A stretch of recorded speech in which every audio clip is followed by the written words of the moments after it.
본문을 보시게 되면은 사도께서는 그런즉이라고 말씀을 이어나가고 계세요. 그러니까 옛사람을 버리고 새사람을 입어야 한다. 왜냐하면 우리는 그리스도를 그렇게 배우지 않았기 때문이다.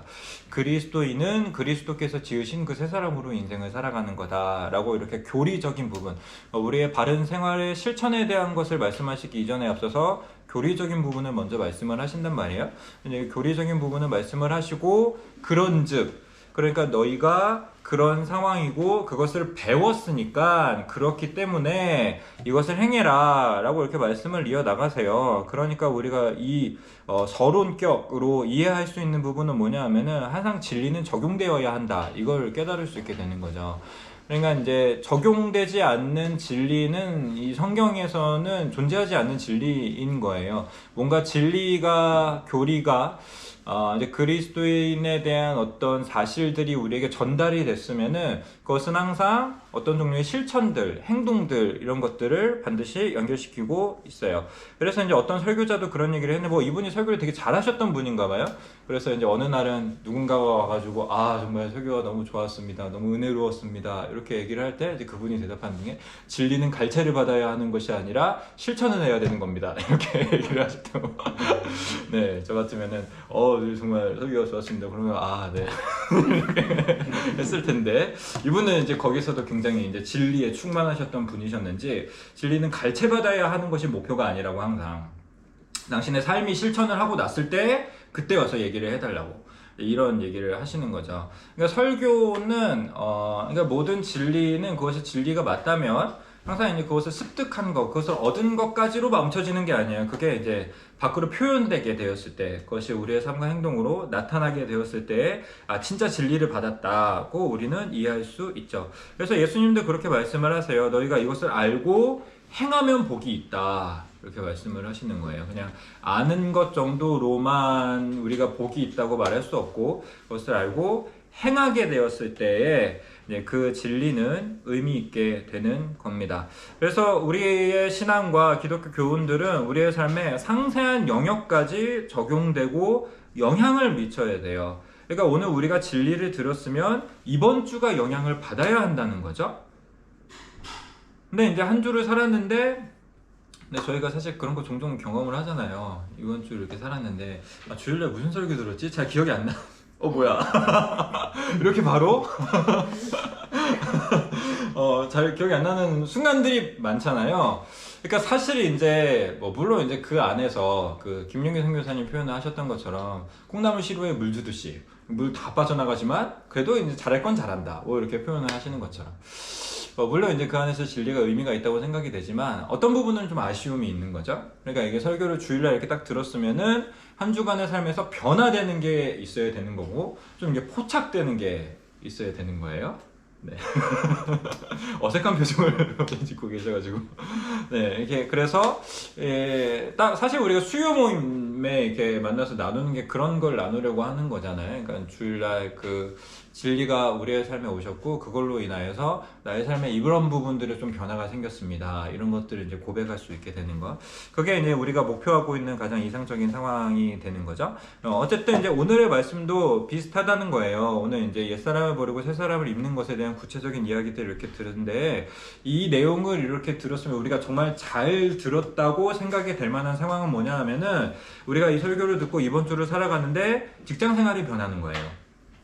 이런 종류의 이 변화가 일어나야 되는 거죠. 두 번째, 이 설교를 들었으면 이제 민원 전화를 받는 태도가 달라져야 되는 거죠. 저예요, 제 얘기하고는. 민원 전화를 받는 태도가 달라져야. 쉽지 않겠다라는 생각이 들지만, 네, 설교를 들었으면은 이번 한 주를 살면서 소비 습관이 달라져야 되는 거예요.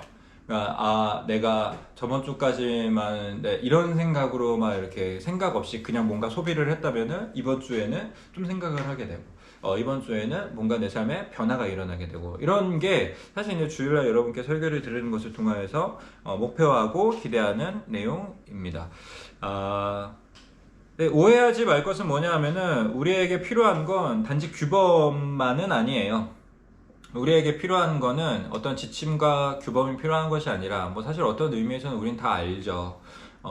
다 알아요. 그래서 어떤 의미에서는 이런 규범적인 부분들이 새롭게 들리지는 않아요. 당연히 다 알고 있는 내용이니까. 그런 의미에서 우리가 생각해야 되는 부분은 우리에게 필요한 건 단지 규범이 아니라 새 사람을 입는 거예요. 그러니까 이 새 사람을 입는다는 것은 우리 주 예수 그리스도를 끊임없이 묵상하고 그리스도께서 입혀주실 그 새 옷을 입혀주시기로 계속 그분께 나아가는 것. 이게 이제 굉장히 포인트가 되는 것입니다. 우리는 스스로에 대해서 인식하는 것보다 굉장히 규범적이에요. 그러니까 우리는 그리스도와 연합해서 인생을 살아가기보다 내가 나로서 인생을 살아가고 싶어하는 성향이 굉장히 강하다는 거죠. 이런 걸 어디에서 이해할 수 있게 되냐면은 우리는 나도 모르게 노력하면 된다는 인식을 가지고 있어요. 그래서 조금이라도 뭔가 성공을 경험한 사람들은 누군가의 실패를 보면서 자기도 모르게 그런 생각을 하게 되는데 노력하지 않아서 그래, 그런 생각을 나도 모르게 하게 되는 거죠. 혹시 이제 주변 사람들 보면서 그런 생각을 해보신 적 없나요? 노력하지 않아서 그래, 이렇게. 물론 그걸 표현을 하진 않더라도 마음속 한구석에서는 누군가 실패하고 누군가 연약한 모습을 보면서 에휴 노력을 안 해서 그래, 이게 뭐 그렇게 실제로 표현하는 건 아니더라도, 그리고 실제로 그 사람한테 그런 얘기를 하는 게 아니더라도 마음 한구석에서 그런 생각을 할 때가 있는 거예요. 우리는 누군가가 변하지 않는 것처럼 보이면 그렇게 생각을 하는, 나는 되는데 왜 너는 안 되니? 이렇게 생각을 해요. 그런데 지금 이렇게 우리의 삶을 살아가는 방식으로 살아가는 것은 나를 기준으로 그 사람을 비추는 거죠, 항상. 근데 그렇게 하지 말라고 얘기를 하시는 거예요. 항상 그리스도를 기준으로 모든 것을 비추는 거예요. 그리스도를 기준으로.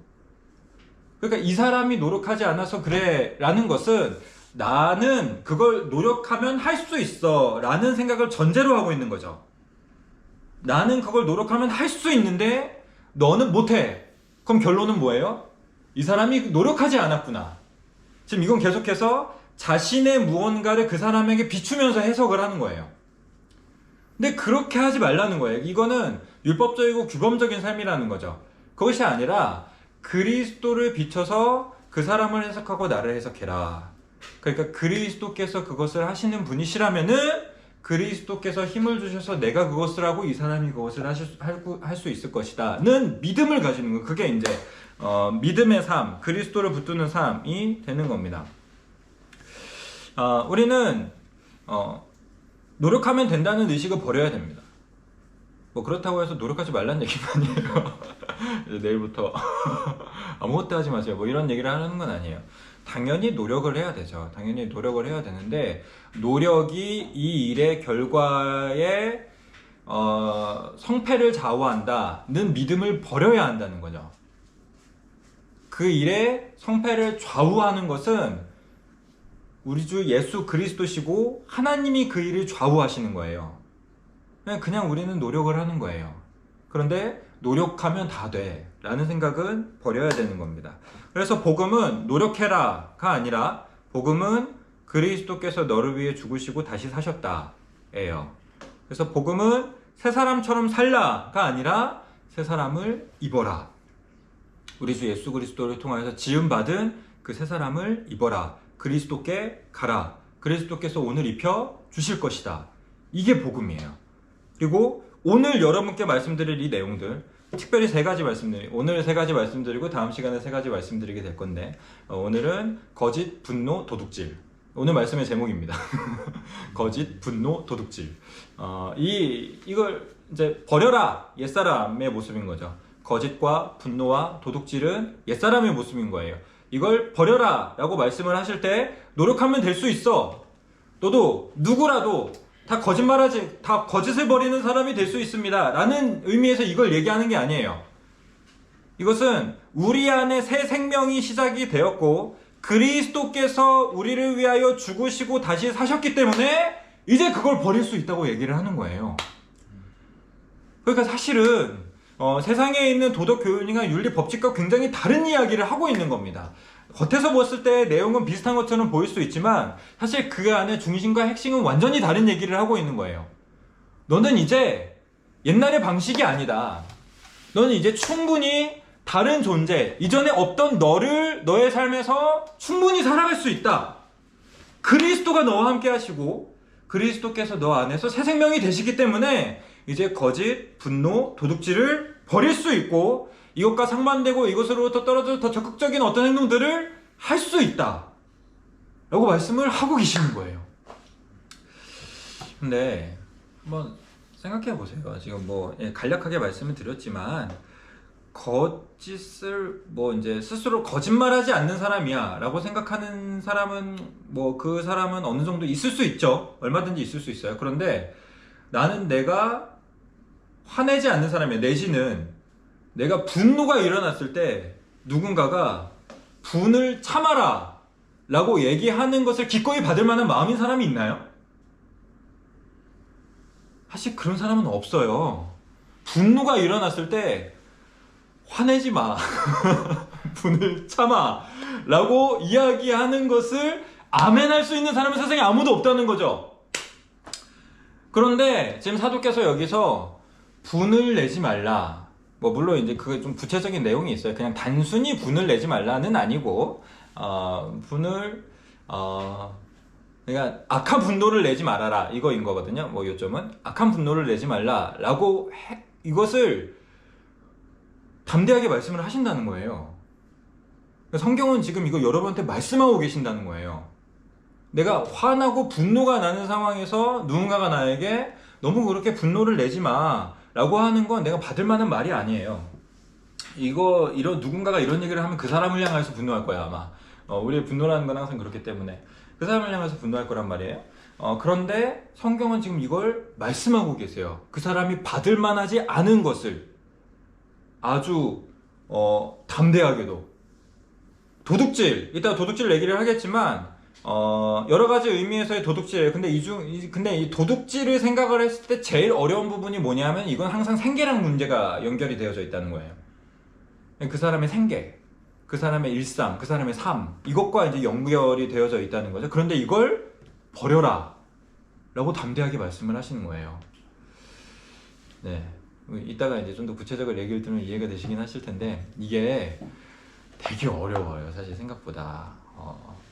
네, 어쨌든. 네. 근데 이런 불가능하게 느껴지는 그런 것들을 버려라 라고 말씀을 하실 수 있으신 건 이거는 우리가 새 사람이기 때문에 그런 거예요. 새 사람이기 때문에. 그리고 언젠가는 반드시 이걸 할 사람들이기 때문에 이걸 말하실 수 있는 거예요. 그런 이제 기대와 그런 이제 위로를 가지고 얘기를 들어주시면 되겠습니다. 자, 어쨌든 이제 세 가지를 말씀드리려고 해요. 거짓, 분노, 도둑질. 첫 번째, 여러분들 25절 같이 한번 읽어보도록 하겠습니다. 25절. 자, 같이 읽겠습니다. 시작. 그런즉 거짓을 버리고 각각 그 이웃과 더불어 참된 것을 말하라. 이는 우리가 서로 지체가 됩니다. 거짓을 가장 먼저 말씀을 하십니다. 이렇게 내용을 살짝 보시면 분위기를 아시겠지만 10계명의 내용들과 많이 겹쳐지는 부분들이 있죠. 이제 거짓에 대한 이야기를 하세요. 그럼 이제 거짓을 왜 가장 먼저 다루고 계시는가 이런 질문을 살짝 해볼 수 있는데 그리스도인의 삶에 있어서 가장 진수가 되는 것이 진리예요. 그리스도인들의 별명은 진리를 전하는 자들이죠. 그리스도인을 표현하는 것은 진리인 거예요. 그렇기 때문에 이 진리는 그리스도인의 삶에 있어서 되게 핵심적인 부분을 자리하고 있는 내용입니다. 그래서 이게 흔들려 버리면 그리스도인이 전하고자 하는 바의 기초가 흔들리는 거예요. 그래서 사실 우리가 수많은 수많은 그리스도인의 연약함이나 사역자를 통해서 이런 것들 느낄 때가 있지만 그 사람의 말이 거짓임이 나타났어 나중에. 그럼 이제 그 사람의 그 그리스도인의 말과 행동을 이제 의미 있게 들을 수 있게 되나요? 그게 어려워져요. 거짓은 그만큼 심각한 거예요, 사실은. 그래서 그 사도행전의 교회가 처음 시작이 되었을 때 아나니아와 삽비아 사건을 통해서 하나님께서 또 보이시는 건 뭐냐 하면은 교회에 거짓이 들어오는 것만큼은 막아야 한다 라는 걸 보여주고 계시는 거예요. 거짓에 대한 문제는 심각한 이야기입니다. 그래서 바울은 디모데에게 편지하면서 하나님은 모든 사람이 구원을 받으며 진리를 아는 데 이르기를 원하시느니라 라고 말씀을 하세요. 흥미롭게도 모든 사람이 구원을 받으며 사랑을 아는 데 이르기를 원하시느니라 이렇게 표현을 하지 않으시는 거예요. 진리를 아는 데 이르기를 원하느니라 이렇게 말씀을 하고 계세요. 그만큼 그리스도인이 뭔가를 전해야 한다면 그것의 핵심은 진리여야 한다는 거죠. 그러니까 우리는 무엇보다도 거짓과 싸워야 하는 사람들이 되어야 하는 거예요. 내 삶에 거짓의 요소, 거짓말하는 것들 이런 것이 있으면은 그것과 씨름을 하고 싸워야 하는 사람들이 되어야 한다는 거죠. 거짓은 여러 가지로 표현될 수 있어요. 겉과 속이 다른 것, 의도와 계획을 가지고 사실이 아닌 것을 말하는 것, 자신의 명예나 자존심을 지키기 위해서 하는 말들, 이런 것들이 거짓이라고 할 수 있습니다. 우리는 겉으로는 웃고 속으로는 욕하는 것이 별일 아닌 것처럼 생각할 수 있어요. 그러나 그 거짓을 지금 버려라 라고 말씀을 하시는 거예요. 사실 우리가 그렇잖아요. 우리가 거짓이 나타나게 됐을 때 이유는 뭐예요? 나의 뭔가를 지키기 위해서잖아요. 우리가 선의의 거짓, 그러니까 이런 건 좀 쉽지는 않아요. 좀 쉽지 않은 것 같아요. 실제로 저도 이제 직장 생활 해보고 사람들과 관계하고 이렇게 해보다 보면은 거짓말이 필요하기도 했겠다 싶은, 조심스럽지만 싶은 순간들이 실제로 좀 있는 것 같더라고요. 있는데 많지 않아요. 많지 않고 정말 별로 없고 정말 별로 없는데, 대부분의 경우 내가 그래도 거짓말을 해야지라고 생각이 되는 경우는 속속들이 이렇게 뜯어보게 되면은 그 사람의 어떤 경제적인 유익, 그 사람의 어떤 평판, 사람들로부터의 관계, 이런 것들 때문에 거짓을 말하게 되는 경우가 태반이라는 거죠. 실제로 거짓은 그렇게 해서 나오게 되는 거예요. 그런데 그렇게 해서 나오게 된 거짓은 우리의 삶에 심각한 영향을 준다는 겁니다. 특히 복음을 훼손한다는 거예요. 복음을 무너뜨려요. 그리고 또한 사도의 오늘 말씀에 의하면 무엇보다 거짓이 위험한 이유는 뭐냐 하면 거짓처럼 교회의 하나됨을 공격하는 게 없어요. 그래서 지금 서로 참된 것을 말하라 라고 말씀하시면서 덧붙이는 말씀이, 왜 특별히 우리는 거짓에 신경을 써야 하는가에 대해서 덧붙이는 말씀이 우리가 서로 지체가 됨이라 라고 말씀을 하시는 거죠. 거짓이 있으면 한몸됨이 파괴돼요. 우리가 서로에게 거짓을 말하기 시작하면 우리의 한몸됨은 깨집니다. 교회가 파괴되고 교회가 무너지는 시작은 거짓으로부터 시작되는 거예요.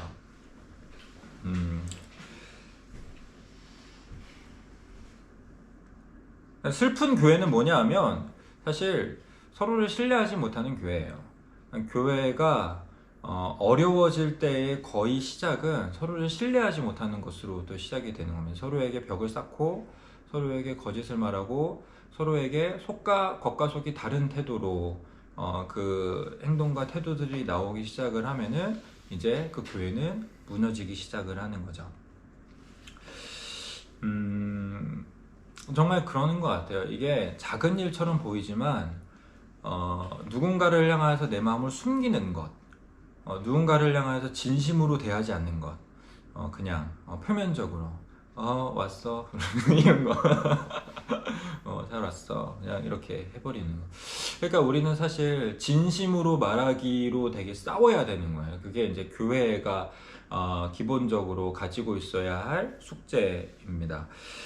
거짓으로 서로를 대하는 옛사람을 벗어버리고 입어야 할 새사람, 이전에 없던 새사람은 참된 것을 말하는 사람입니다. 그러니까 삶과 행동과 말에서 진실함이 있는 사람, 다른 의도를 가진 사람이 아니고 혹 마음에서, 그러니까 다른 의도, 그러니까 진실함을 가진 사람이라는 것의 특징, 그런 사람의 특징은 뭐냐 하면은 혹 마음에 다른 의도를 가지고 있었으면 그것을 고백할 수 있는 사람이에요. 미안하다, 내가 그때 진심으로 말하지 못했어. 이걸 얘기할 수 있는 사람. 자신이 진심이 아닌 것으로 진심을 표현할 수 있는 사람. 이런 이런 사람이 참된 것을 말할 수 있는 사람이라는 거죠. 그래서 이제 기대하는 건 그런 거예요. 우리가 서로에게 진심을 말하는 공동체가 되면 좋겠다. 겉과 속이 일치되는 공동체. 그냥 겉으로는 별일 아닌 것처럼 이야기를 하지만 사실 속으로는 뭔가 다른 게 있는 이런 공동체가 아니라 나의 어떤 명예나 자존심을 지키기 위해서 겉과 속이 다른 행동들을 보이는 것이 아니라 그냥 함께 나누고 함께 기뻐하고 함께 기도하기 위하여 나의 마음을 나누고 공유할 수 있는 그런 공동체, 그걸 기대하는 거죠. 사실 그래서 작은 교회 하는 거기도 해요. 그래서 큰 교회가 되면 될수록 그거는 거의 불가능해지거든요. 그거는 사실 이제 거의 뭐 이렇게 딱 중심 세력들 안에서만 이런 것들이 가능해지게 되잖아요. 교회에 이제 들어와 있는 회원들 전체가 다 서로에게 진심으로 대하고 서로에게 이제 마음을 이야기할 수 있는 공동체가 될 수 있으려면 작은 교회가 되어야 하는 거예요. 그래서 이제 한우 형제 잘 왔어요. 한번 지켜보겠어요. 얼마나 감투를 얼마나 외식을 벗어 던지고 네. 근데 그럴 수 있으려면은 용기가 필요하죠. 근데 그 용기는 복음으로부터 나오는 것 같아요. 하나님의 사랑으로부터 그런 용기가 나오는. 그러니까 이제 하나님의 사랑에 대한 용기가 없는 사람이면 없는 사람일수록 자신을 드러낼 수가 없는 거예요. 근데 하나님의 사랑에 대한 용기를 받은 사람, 내가 이걸 말해도 뭐 이제 일단 이 사람들은 차치하고 내가 이걸 말해도 괜찮겠구나 싶은 이제 그런 용기가 일어날 수 있는 순간은 그래도 하나님이 날 사랑하셔. 이걸 믿음으로 가지고 있는 사람들은 그런 이제 얘기를 할 수 있게 되는 거죠. 내가 좀 못나 보이고 내가 부족해 보이고 내가 누군가가 보이길 때에 혀를 찰 만한 그런 종류의 모습이라 할지라도 그래도 내 얘기 할 수 있는 것, 그럴 수 있는 용기는 하나님의 사랑으로부터 나오게 되죠. 그렇게 우리가 새 사람을 입었으면 좋겠어요. 우리 주 예수 그리스도께서 입혀주시는 그 새 사람, 서로에게 진심을 말하며 서로를 진실하게 대할 수 있는, 여기서 진실하게 대할 수 있는 그것은 나 자신에 대해서 솔직한 그런 반응과 표현들 뿐만 아니더라도 그 사람에 대해서도 솔직해지는 겁니다. 네, 그 사람의 마음 안으로 들어가 보려고 하는 거죠. 그 사람이 무슨 생각을 하고 있고 그 사람이 무슨 마음을 가지고 있는지에 대해서 정직하게 직면을 해보려고 하는 거예요. 이런 것들이 이제 참된 것을 말하는 공동체, 그런 새 사람이라고 할 수 있습니다. 두 번째 말씀하시는 것은 분에 대한 이야기예요. 그래서 분을 내어도 죄를 짓지 말며 이렇게 말씀을 하시죠.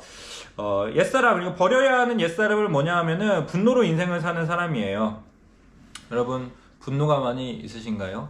저도 이제 분노가 많은 사람 중에 하나인데, 그러고 보면은 이제 예배 때가 아니고 저희 아내한테 화내는 게 조금 줄어든 것 같기는 해요.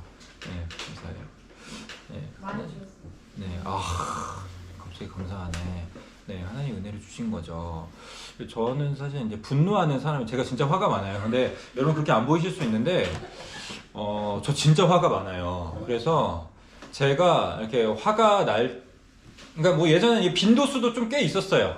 근데 그걸 이제 저희 아내만 아는데, 예전엔 빈도수도 꽤 있었는데, 뭐 요즘에도 이제 가끔씩 화날 때 나를 보면 좀 놀라. 왜 이렇게 화를 내지? 이런. 특히 이제 회사에서, 제가 회사에서 뭐 민원전 하나 아니면 뭐 이제 그 기사님들, 제가 이제 인사 쪽 주로 관리를 하거든요. 뭐 특별히 이제 예민한 급여 뭐 이런 걸 제가 관리하고 있으니까 예민한 얘기를 할 때가 있죠, 실제로. 그리고 이제 뭐 기사님 쪽 계산이 잘못되거나 내 쪽 계산이 잘못되거나 뭐가 됐든 서로가 기대하는 급여가 안 맞게 되면 이건 이제 좀 불편한 상황이 되는 거거든요. 그러면 이제 얘기를 했을 때에, 근데 그러니까 제가 이제 화내는 포인트는 분명히 이건 내가 계산한 것이 맞는데 이분이 아무리 설명해도 자기의 것을 주장을 할 때, 약간 이럴 땐 좀 이제 화가 나거든요. 그래서 네. 말씀드리지 않았나요?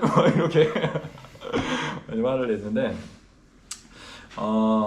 이제 그 옛사람을 버려라. 분노로 특징 지어진 너의 옛사람을 버려라. 근데 여기서 이제 잠깐 생각해보면 좋을 것은 이제 분을 내어도 라고 말씀을 하세요. 그러니까 이제 분을 내지 말라 라고 이렇게 말씀을 하시는 게 아니라 분을 내어도 죄를 짓지 말며 이렇게 표현을 하시는 것은 분명 분노가 허용되는 순간들이 있다는 걸 전제하고 계시는 거죠. 그러니까 분을 낼 수 있는 순간이 있다는 것을 말씀하고 계시는 거예요. 올바른 분노가 있어요. 그래서 분노 자체가 죄악은 아닙니다. 그것은 하나님께서 우리의 삶에 필요한 것으로 넣어주신 거예요. 분노해야 될 때가 있어요. 악하고 그릇된 것을 향하여 분내는 것은 본질적으로 선한 일이에요. 오히려 지금 시대는 한편으로는 너무 분을 내지 않아서 문제가 되는 경우들이 있죠. 분을 내야 되는데 뭔가 자신의 그 사람과의 관계성이 무너지는 게 싫어서 자기 뭔가 보호하고 지키려고 이렇게 이제 분을 일부러 내지 않는 그런 상황들이 있단 말이에요. 근데 실제로 분을 내야 될 땐 분을 내야 되는 거예요. 그 사람이 부당한 일을 하게 되었을 때 분을 내야 되는 거예요. 근데 이제 이 지금 현대적인 관념 중에 하나는 무조건 이제 우리의 분노, 이제 이 본능적인 부분들을 죽여야 된다. 이런 형태로 이야기하는 한쪽 편의 이야기들이 있습니다. 이런 것들은 거짓된 금욕주의 같은 거죠. 성경은 분노 자체를 죽이라고 말씀하지는 않으세요. 우리 주님도 분노를 가지셨죠. 주님도 화내실 때가 있었단 말이에요.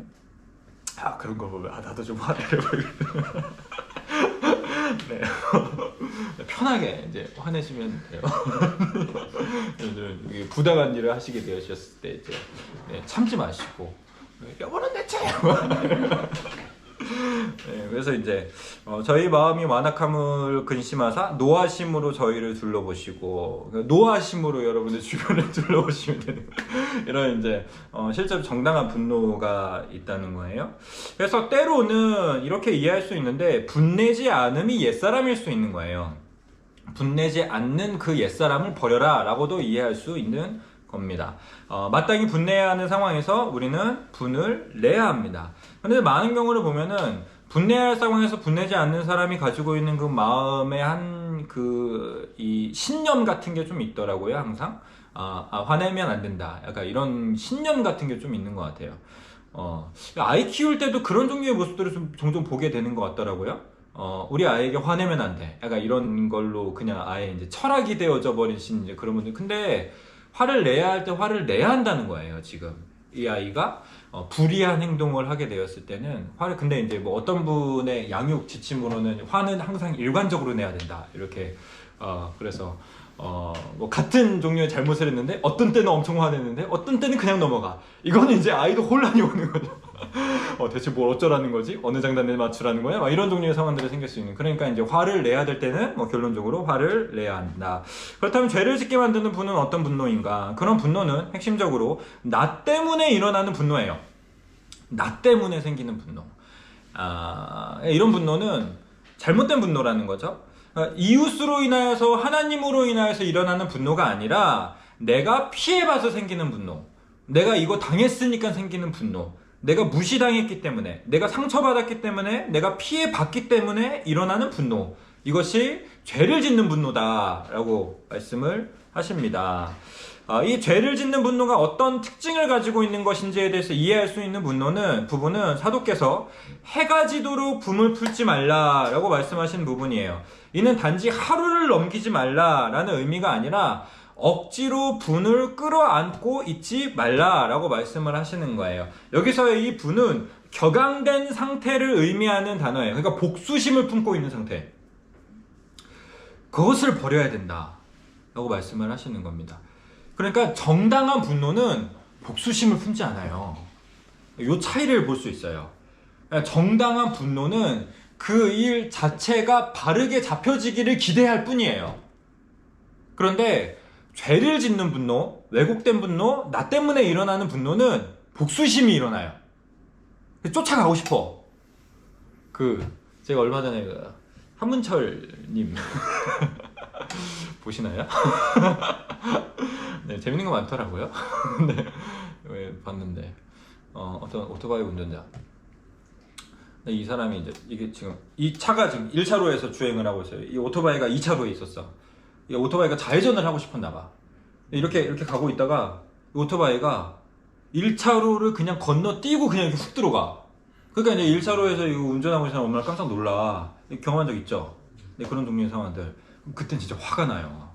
그때 너무 놀라니까. 그러니까 사람이 진짜 놀라면 화나요. 네, 이렇게 해서 그래도 이 사람이 경적을 한번 빵 이렇게 했어요. 그랬더니 이 오토바이가 이렇게 갔다가 이게 가려고 했다가 이제 뒤에 이제 블랙박스를 보게 되니까 여기서 돌아서 쫓아와. 그러면서 옆에 막 이렇게 오더니 막 욕을 해. 그때 내려. 이 그 앞에 이제 오토바이가 딱 세우더니 자기 내려. 그래서 막 옆에 가서 막 이렇게 해. 근데 이 사람도 내려. 근데 이 사람이 운동을 했던 사람인가 봐요. 이 운전자가. 근데 뭐 결론적으로 다행은 아니었어요. 예, 그래서 근데 이렇게 막 티격태격 하다가 이 오토바이 운전자가 한 대 쳤어. 한 대 치니까 이 차량 운전자가 이렇게 좀 이렇게 맞고 피하고 이렇게 하다가 발차기를 했어요. 발차기가 근데 운동한 사람의 발차기야. 그래서 이게 안면 골절. 그 오토바이 운전자가. 그래서 그것 때문에 이제 과실이 어디냐 이런 거 따지긴 하더라고요. 뭐 예, 그러니까 이제 좀 이제 누가 이렇게 오시면 내리시지 마세요.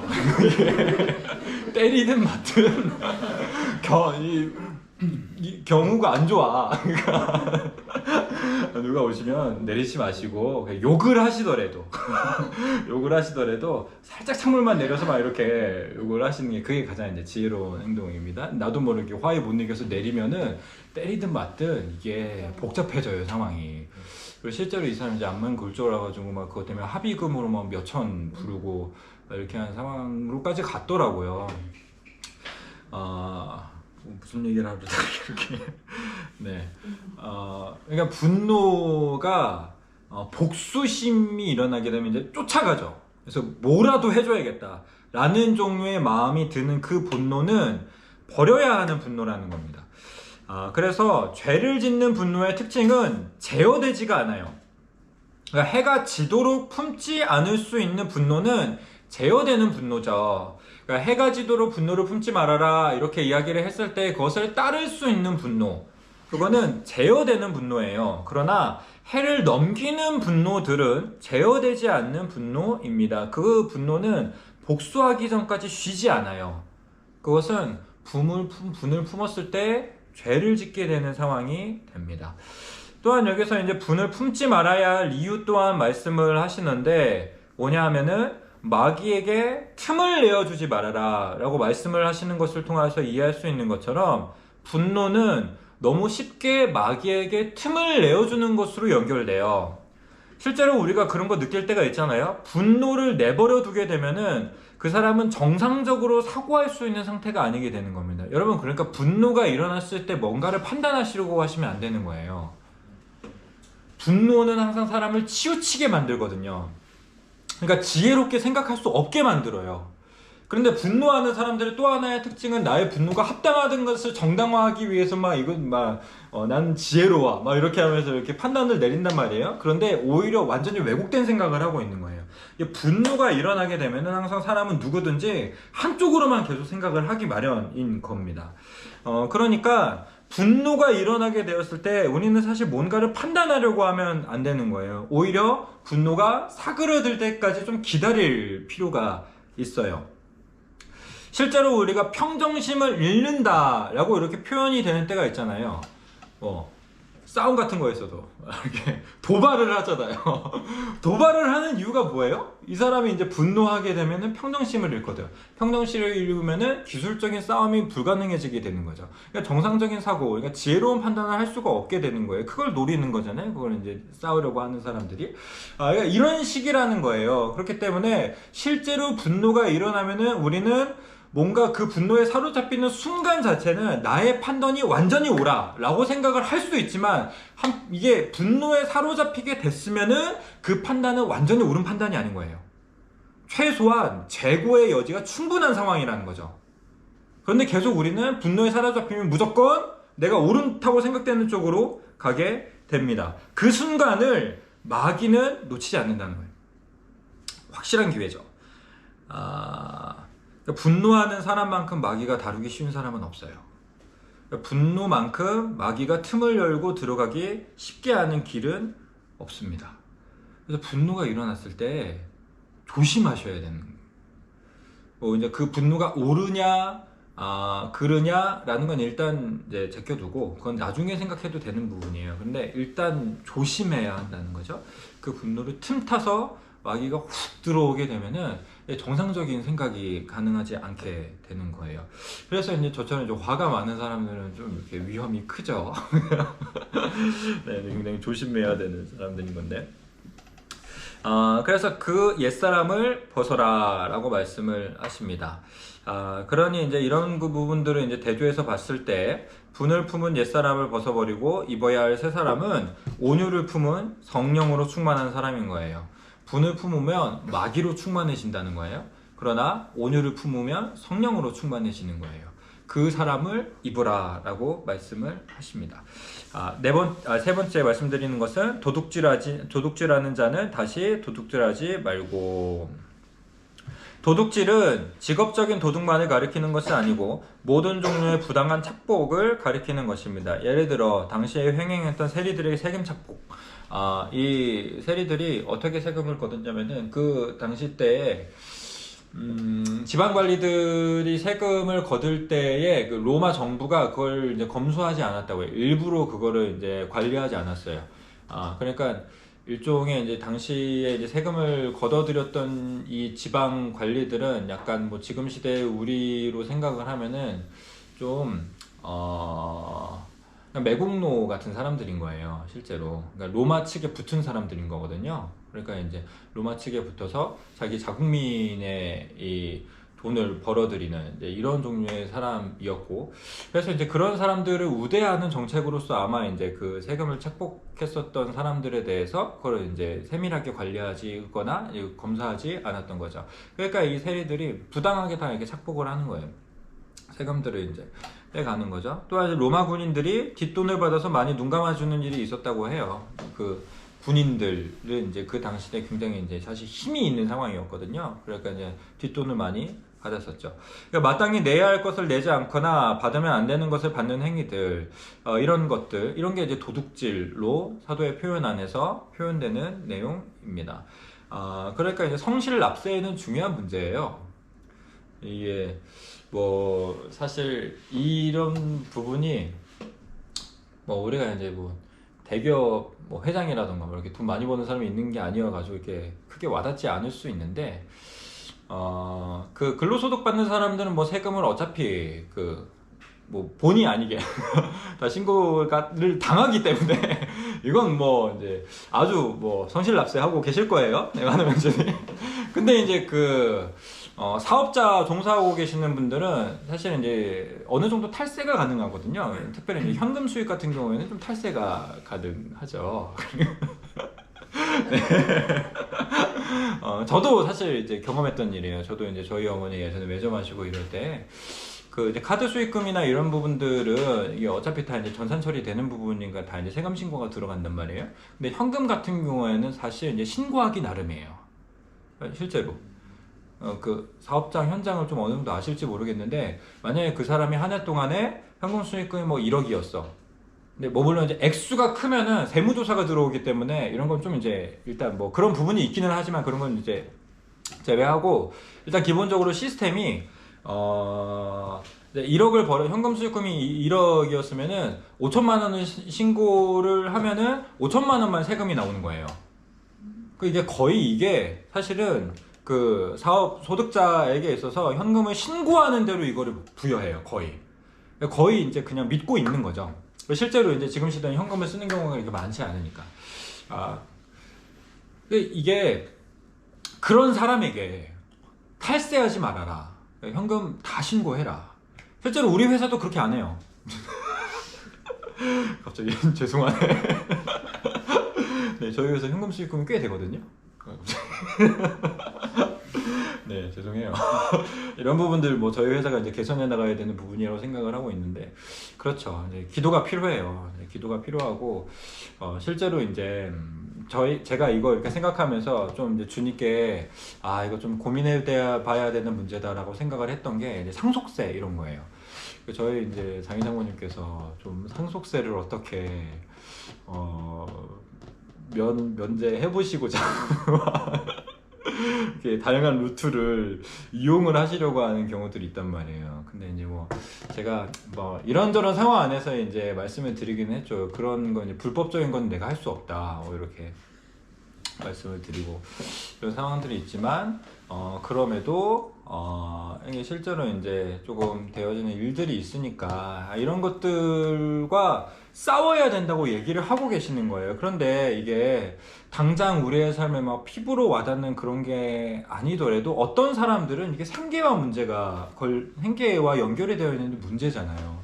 이런 것들을 하지 마라. 이런 것들을 버려야 된다라고 얘기하시는 거예요. 우리가 이제 생각을 해봐야 되는 부분들인 거죠, 다. 사도에게 있어서 도둑질의 반대는 지금 뭐예요? 자기 손으로 수고하여 라고 이렇게 표현을 하십니다. 이것을 고려해보면 사도께서 생각하시는 도둑질의 의미는 정당한 수고 없이 재화를 획득하는 일처럼 보여요. 그런 맥락에서 도둑질의 뿌리는 게으름이에요. 수고하고 싶지 않은 마음. 이게 이제 도둑질의 뿌리가 되는 겁니다. 실제로 사람들이 왜 도둑질을 하나요? 은행 왜 털어요? 그게 더 편하니까 터는 거예요. 실제로 그게 더 편하니까 한 번에 많은 돈을 벌잖아요.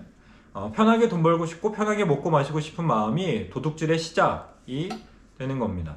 지금 시대는 그런 시대죠. 일하는 것을 불필요한 것으로 여기며 일을 하지 않고 돈을 버는 것이 최고의 방법이라고 생각하는 그런 시대. 그러나 하나님은 그것을 도둑질이라고 말씀을 하시는 거예요. 정당한 수고를 통하여서 재화를 얻어라.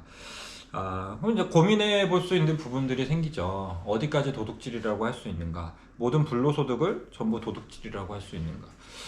은행이자, 부동산, 주식, 펀드, 뭐 이런 거 등등등. 전부 도둑질인가? 뭐 아마도 이제 믿음의 분량이라고 생각이 돼요. 근데 이제 중요한 건 뭐냐 하면은 한번 생각해 볼 필요가 있다는 거예요. 그것이 과연 내가 하나님 앞에서 정당하게 재화를 획득하는 방식인가? 이런 종류의 질문들이 필요한 거죠. 도둑질하는 옛사람을 버리고 입어야 할 새사람은 구제하는 사람입니다. 어떤 의미에서 사도께서 우리의 노동의 의미를 바꾸신다고 생각이 됩니다. 단지 나의 일한 노동, 나를 위한 노동이 아니라 누군가를 위한 노동으로 이 노동의 의미를 바꾸시는 거죠. 도둑질하던 사람은 이제는 자신을 위해서 도둑질하는 것을 벗어나서 누군가를 위하여서 구제하고 선한 일을 행하라. 이렇게 말씀을 하시는 거예요. 세 사람은 이전에 어떤 그 사람은 이제 그런 사람인 거예요. 나를 위해 일하는 사람이 아니라 일하지 못하는 누군가를 위하여서 일하는 사람. 사실 놀라운 거죠. 내가 아니라 다른 누군가를 위해서 일하는 건 놀라운 거예요. 그런 마음으로 인생을 살아간다는 건 정말 위대한 일인 겁니다. 사람이 기본적으로 자기를 위해서 행할 수밖에 없어요. 그런데 그 사람의 마음에 새 사람이 덧입혀지게 되면은 이제 누군가를 위해, 나의 이웃을 위하여, 내 주변에 있는 불쌍한 사람들을 위하여 노동을 하기로 선택을 하는 일들이 생기는 겁니다.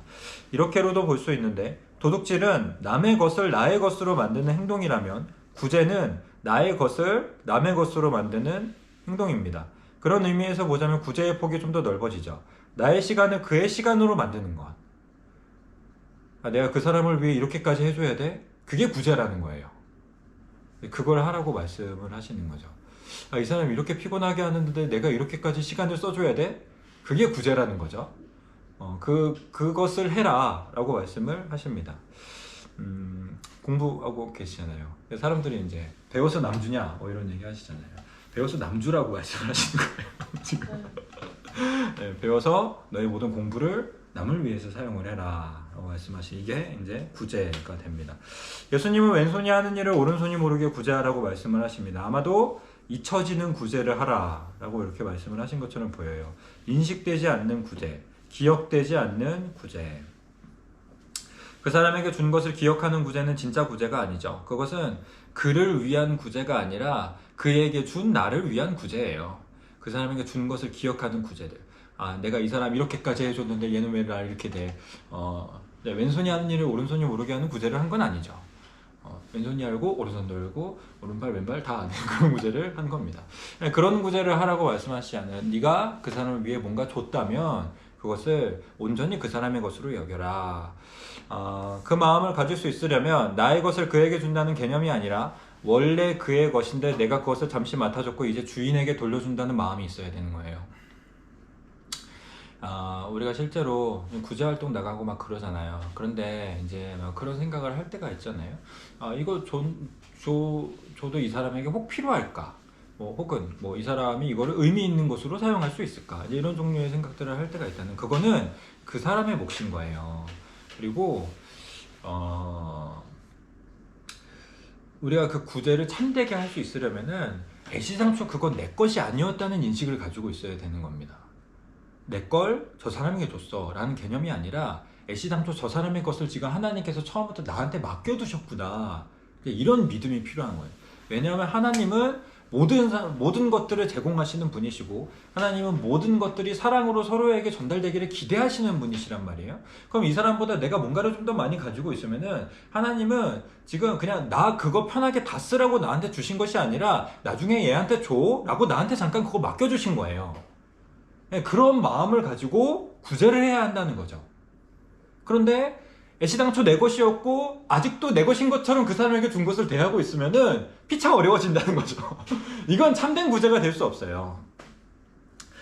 내 것을 내 것이라고 말하지 않는 새 사람을 입으시기를 바래요. 그게 구제하는 새 사람입니다.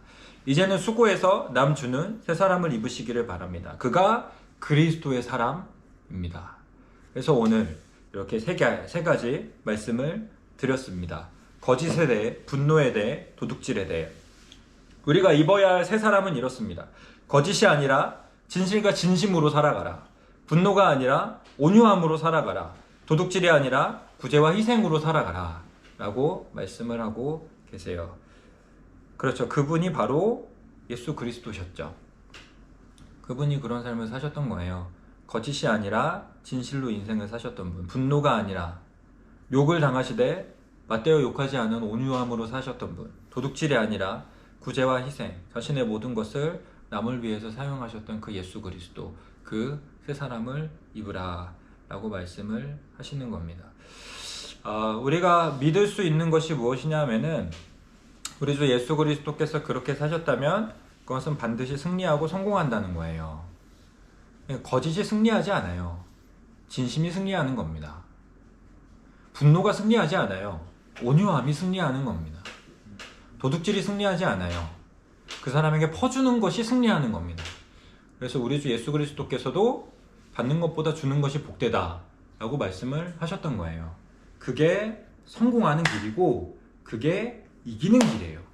근데 사실 앞에 있는 것들은 사실 지금 시대에서, 지금 세상에서 다 선택하는 일들이죠. 사람들은 거짓을 선택하고 분노를 선택하고 도둑질을 선택한단 말이에요. 그것이 이기기 위한 길처럼 보인단 말이에요. 그러나 그것이 진짜 이기는 길이 아니에요.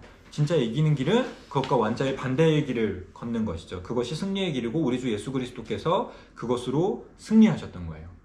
그렇다면 우리는 오늘도 믿음으로 우리 주 예수 그리스도께 도움을 구하면서 그 승리의 삶을 사실 수 있는 겁니다.